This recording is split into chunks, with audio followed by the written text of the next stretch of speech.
This is a really interesting topic to me. So, first of all, what's so cool about this is that lightning is considered very rare in hurricanes. Most hurricanes don't have lightning.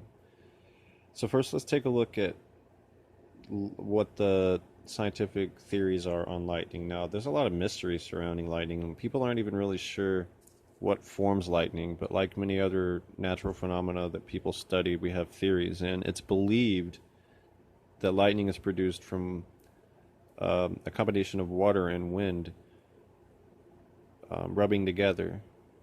A lot of it has to do with hail and icicles up in the higher levels of the atmosphere. So they think that it's static electricity in a way that's being formed from the friction. But this is a theory, and there's somewhat of a mystery behind what causes lightning. So it really got me interested in this whole topic, and the whole reason that when I even found out that hurricanes don't have lightning, or that it's very rare for hurricanes to have lightning, was in 1995 when Hurricane Opal was brewing in the Gulf, and we ended up being in the eye wall, in the eye of this thing. But I just remember the morning that the morning of the day that it came ashore, and I came ashore at 5 o'clock. But in the morning, it was approaching its peak intensity, and I just remember there was thunder and lightning everywhere here. We had the feeder bands coming in off of the Gulf of Mexico, and it was thundering and lightning everywhere.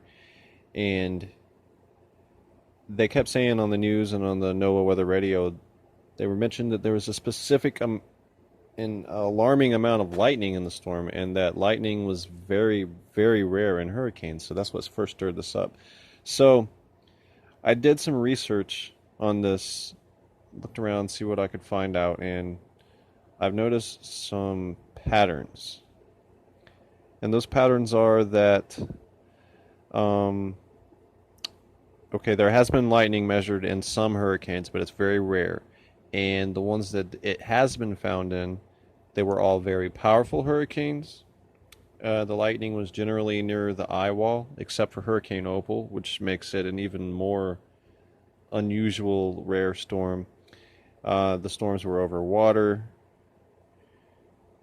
and so there seems to be some sort of connection with this. So one thing that they've all shared is that they were all very, very powerful hurricanes. And NASA is not even sure what's going on here, but scientists are interested in finding out more. And I think it won't be too much longer before we have a better understanding of this. But I think it's really interesting, and I think that I want I don't even, I mean, I'm not a meteorologist. I can't even begin to fathom. But there is an interesting story that when Hurricane Opal was coming, this is a storm. I was 10 years old, and prior to that hurricane season, I'd put so much thought and energy and excitement into wishing and hoping and praying for a hurricane. And in terms of folklore, lightning is associated with consciousness, thoughts, energy, law of attraction, the voice of God, or signs from the gods, or whatever. And it's just interesting that, like, I wished and wished and wished for this hurricane, and then it started blowing up in the Gulf, and there's all this nonstop lightning and thunder, and that's supposed to be rare in hurricanes. And it kind of seems like the folklore kind of seems like it makes sense if you think about it, because like the law of attraction, just all the thought and energy and emotion and desire and stuff I put out there into wanting to be into a storm like this, and then wake up the next morning and it's thundering and lightning nonstop, and this thing is just like going crazy.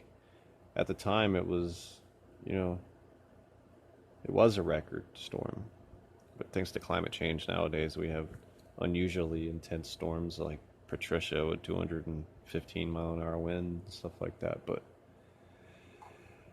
But you know, I've always been a fan of meteorology, but I started getting interested in lightning after Hurricane Opal, and it still always boggled my mind to this day.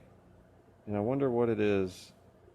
Why why is lightning rare in hurricanes, and what makes it so abundant in some storms? But we do have some clues that it has something to do with an incredibly powerful hurricane.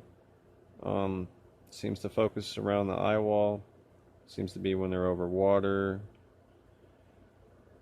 So the answer is, from all the research and stuff that I looked up, we don't know, but we have clues. We can kind of tell which storms would be more prone to have that lightning. But I think it's really interesting. I think lightning is like has something to do with like, well, I'm gonna get pretty out there. The consciousness of reality, because I'm kind of weird like that. I think that consciousness is everywhere, and just like we have things inside of us that are alive, and we're alive, we're something inside of something else that's alive, which is the universe and the planet. I tend to think of the planet as alive too. But anyway, I digress. So it's a very interesting topic, lightning and hurricanes. If you know anything about this or want to do a follow-up video or anything like that, feel free. But if you found this interesting, please give me a thumbs up and subscribe. I'm going to put some links on the screen here at the end of this video to some other related videos that I've done. Check them out. Maybe you'll think they're interesting. But I want to thank you all for listening. So thanks, guys.